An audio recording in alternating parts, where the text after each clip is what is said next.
So it's my privilege to be talking to you this morning. I really love working with business owners, and let's hope that the session will enrich you and will give you something to think about. So just something that I know is that people don't often have business plans. They start the business, they have a plan at the beginning, they sort of look at that, but business owners are not continually updating their business plans. And secondly, I think we all make plans when we go on holiday. We know the car that we're going to drive, we take it in for a service, we look at the roads we're going to travel, where we're going to sleep over, how we're going to fly there or get back, and so on. But we don't do the same for our business. We don't have a plan necessarily for our business and what we want from it. So why have a plan? Well, firstly, important that you have a plan so that you know where you're going. Else, how do you know when you get there? You know, they say that planning to fail is failing to plan. And this is one of the big things, is we don't take time out as business owners to really think about the future for our business and where is it that we want to be a year down the line, 5 years down the line, even 6 months down the line. So what is business planning? So first of all, it's something that we do to ensure successful business growth. So we want to make sure that we plan for that and that our successes are determined by the road we're going to travel. But it's also an opportunity to redefine and craft the future. So if we don't take time out and think about our business, what we want it to look like, what are the results we want to get, what is the income I want to generate in terms of my business and where it is, then obviously how do we know when we get there? So redefining and crafting the future is an important thing. Also in this time that we live in 2020, it's all about getting to understand the current COVID-19 realities, and I'm sure that a lot of you have a lot of experience of that. And lastly, it's about an ongoing process. So we want to make sure that we are being responsible as the business owner. We are taking accountability ourselves and make sure that we deliver the results that we want as the business owner, and making sure that as managers, we have ownership of the end result of our business, because it is all about understanding that my business is my ownership, is my accountability, and I'm responsible to deliver the results. So looking at planning objectives, why do we plan? I think this is the first slide that I want to just take you through and say, we want to update and make sure we have an annual plan. So we know where we're going, what is the roadway. So if you decide and you look at this mountain you want to climb, how do you get to the top of the mountain? How do you get to your end goal? Then breaking it down, so take the annual plan, make it quarterly plans, makes it more important, or you understand then that what you need to achieve in the next 3 months, and perhaps break it down into monthly buckets. So that's important. And then obviously from that, you need a marketing plan. You need to bring business into your business. You need to get clients. You need to put out quotes. So how do you get in front of more people to make sure that you grow your business? And then there's obviously a foundation that you want to grow. You want to make sure that the plan gives you a very good understanding of what needs to happen, and as owner, are you going to take those things forward? We know that success comes from taking our dream, making it a goal, learning about that goal, and then planning and to take action. But nothing changes unless we take action.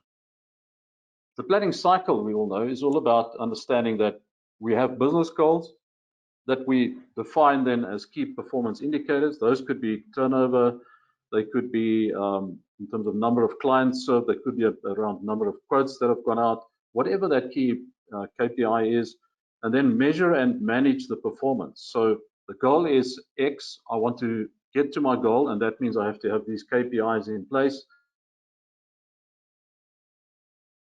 If I meet those KPIs, I'm going to actually meet my business goal. But life happens, and we know that through management, we might have to adjust our business goals. So if we achieve them already early, well, that's great, and then we have to set ourselves a bit of tighter goals.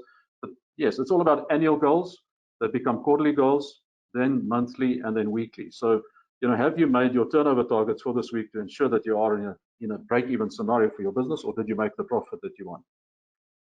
So we also know that everybody has a choice, and the choice is to be either powerful or powerless. And we know those people that blame other people and the economy, have excuses and are in denial about things in life. And that's not where we want to be. So From a coaching perspective, we'd like our clients to really take responsibility, be accountable, and have ownership of their future. How do we do that? Well, the results are important. Results are what we are looking for in our business, in our life, which means we have to take certain actions, we have to behave in a certain way, and then we have to make decisions. And if we look at the identity iceberg, it really talks about the things below the surface of the water, the things that you don't see from the top, your skills, your beliefs, your value, and identity. And those things drive what you do, how you behave, and the decisions you make. And then we've also got the environment in your business, the environment in your community, the environment in our country, that all affects the things in our lives. And then we also know that people have a resistance to change, so they don't like changing. And we are all human beings, we don't like change. But for us to change, we need to have a clear picture of the future. But we also need to understand where we are.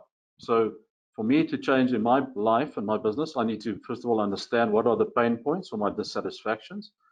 I have a vision of the future. That's my plan. That's why I do the plan. So this is where I want to be. That's where I'm going to take my business. And then what are the first steps that I need to do to overcome the resistance to change?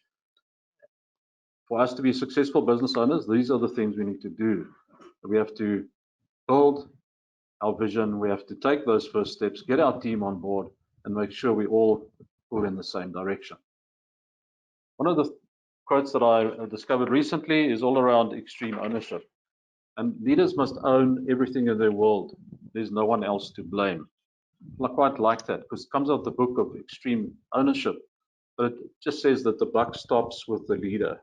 And if you are the leader in your business and you're not getting the results that you want and that you need, perhaps you should be looking at doing things a little different. Extreme leadership also talks about once people stop making excuses and stop blaming others and take ownership of everything in their lives, they are compelled to take action to solve these problems. All right, so that's an important thing to say and to think about. But let's make it a little bit more personal, because this just talks about other people and doesn't talk about us. So what I believe is important is if we change the language to the following. Once I stop making excuses and I stop blaming others and I take ownership of everything in my life, I'm compelled to take action to solve my problems. A little bit more personal, isn't it? And it also makes you think about what are you doing in your business, and are you being the leader that you need to be to take your business where you want to take it? So the formula for success is be times do equals have. So as leaders, we have to be the leaders that we need to be for the business. We also have to ensure that we do the things that we have to do so that we can have what we want. And that have is the business plan. That have is the end result of putting up a plan and defining what the results are and how much profit I need to make in my business. But it all comes back to what I think. So if I think positively, if I think I can, I certainly can. But if you think I can't, I'm also right.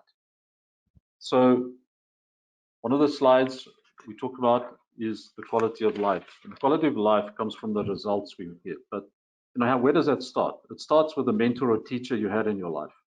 It talks about the quality of education and knowledge.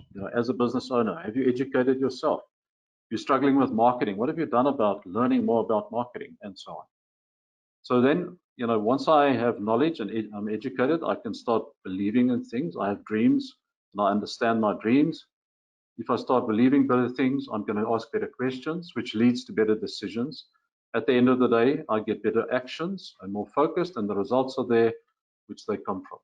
If you turn this around, it's all about understanding that my quality of my life depends on the results that I get, or the quality of actions I take, the quality of my decisions, which is driven by the questions that I ask, and so on.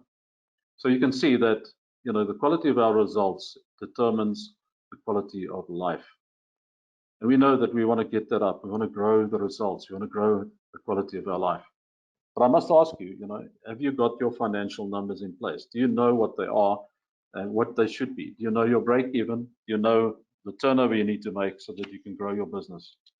Business planning is obviously about the dream times the goal times learning times planning, and then finally I need to take action. No point in having a plan and not taking action. So it's about unpacking that and making sure that your team is behind you. Because what this graph shows us is that the power of planning is in writing down your goals. Because 98% of the wealth in the world is with the top 3% of people and business owners and individuals who have written plans for themselves and their lives. 27% have verbal goals, but you can see that it's not as strong as putting written goals in place. Only 3% of people have written goals and plans, and these people account for 98% of the wealth, according to this. So why not do written plans? And why we expect our clients from a business coaching perspective to do written plans is just because of this. Once you've written them down, they become real and they become yours. Right, and strategic planning in business is all about understanding where I want to go. How do I get there? How do I measure success in my business? And how did we do in terms of what are the targets we set? And what did we meet and how did we get there? From those results, we analyze them, we look at them and we say, can we improve them? And what is it that I need to do continuous improvement so that I can reset my goals for the next planning cycle? And yeah, it feels like, you know, we're going around in circles, but that's exactly what it is. It's going back to your goals, resetting your goals once you've achieved them and making sure that you get the desired outcomes. And how do you do that? Well, you need to put strategies in place. You need to do things. You need to have an action plan. Once you've got that in place, you can measure. You can put your KPIs in place. Remember, we spoke about that. And then you can go back and analyze the results. And if you got what you wanted, you know, how do you get more? How do you grow that? How do you do more of it? So understanding what your mission is and what the goal is at the end for your business and yourself.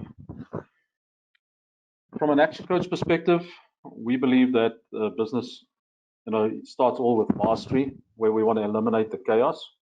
And that's where we start with a financial plan. It's where we understand our financial numbers. Once we got that in place and we know how to do that, it's all about marketing, getting predictable cash flow, driving our business forward through our leverage and systemization, bringing the right team on board, making sure that I have somebody who can run the business if I want to get out of it, or I need to take a break or whatever. So, you know, if it runs like a well-oiled machine, that's great. How do we do that? Well, we then get the results we want, and we have a team that produces that. And massive results comes from massive action. But if you want those things you need to focus on, it's all about the time, it's about your team, and it's about the money in your business. Finish up. I think everybody needs to think about what is it that they need to do from a goal perspective. Have you set goals lately? And what are those goals? And how's it going to help you if you put a plan together for 2021? Obviously, we can assist you with that, but you know, there's lots of ways to do it. You can just sit down and plan with your team. What is it that you need? And very importantly, review the numbers. Go back to your financials, because those are the things that are important in business. Do you have the cash flow in place? And do you have the things in place that you want to have? So once again, thank you for the opportunity to talk to you. And I really hope that I can help you make a difference in your business and in your life.